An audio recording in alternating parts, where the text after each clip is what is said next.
സിനിമയ്ക്ക് ഒരു ഇതുണ്ട്. അപ്പം അതുകൊണ്ട് എല്ലാവരുടെയും നോട്ടങ്ങൾ കൂടുതൽ ചെയ്യുന്നു. അവിടെ ഒരു 50 കണ്ണ് ചെല്ലുന്നെങ്കിൽ 25 പേരുടെ 50 കണ്ണ് ചെല്ലുന്നെങ്കിൽ ഇത് 25,000 പേരുടെ 50,000 കണ്ണായിരിക്കും അങ്ങോട്ട് ചെല്ലുന്നത്. ആ ശ്രദ്ധ ഉണ്ടാകുന്നു. അപ്പം പെട്ടെന്ന് ഇത് എല്ലാം കണക്ട് ചെയ്യുന്നു. അവിടെ ആരെങ്കിലും എന്തെങ്കിലും ഒരു ചെറിയ സംഭവമാണെങ്കിലും കാണിച്ചാലും പെട്ടെന്ന് ഫ്ലാഷ് ചെയ്ത് അത് ടപ്പയെന്ന് ഇത് ന്യൂസായിട്ട് മാറുന്നു. ആ പോപ്പുലാരിറ്റിയുടെ ഒരു വലിയ ഇതാണത്. അപ്പം അങ്ങനെ അതുകൊണ്ട് സിനിമയിലുണ്ടാകുന്ന കാര്യങ്ങൾ പെട്ടെന്ന് ഫ്ലാഷ് ആകുന്നു എന്നുള്ളതാണ് ഇതിൻ്റെ വേറൊരു സത്യം.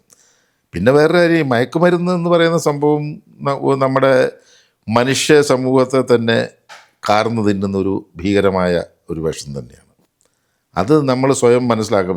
എല്ലാവർക്കും അറിയാം അത്. പക്ഷേ ഇത് ഉപയോഗിക്കുന്നവർക്കും അറിയാതെ.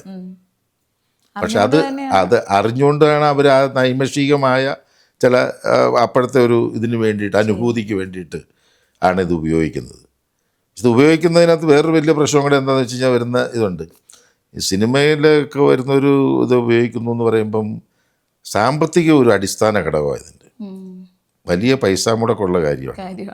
പണ്ടത്തെ ഒരു കാജാ വീഡിയോ ഒരു ഊജ തീപ്പെട്ടി മേടിക്കുന്നതല്ല ഇത് 1000-10,000 രൂപ കൊടുത്തെങ്കിലേ ഉള്ള കാര്യമാണ്. ഇത് സ്വന്തമായിട്ട് എടുക്കാനില്ലാത്തവൻ അതെടുക്കുന്നവനെ ആശ്രയിച്ച് ജീവിക്കേണ്ടി വരും.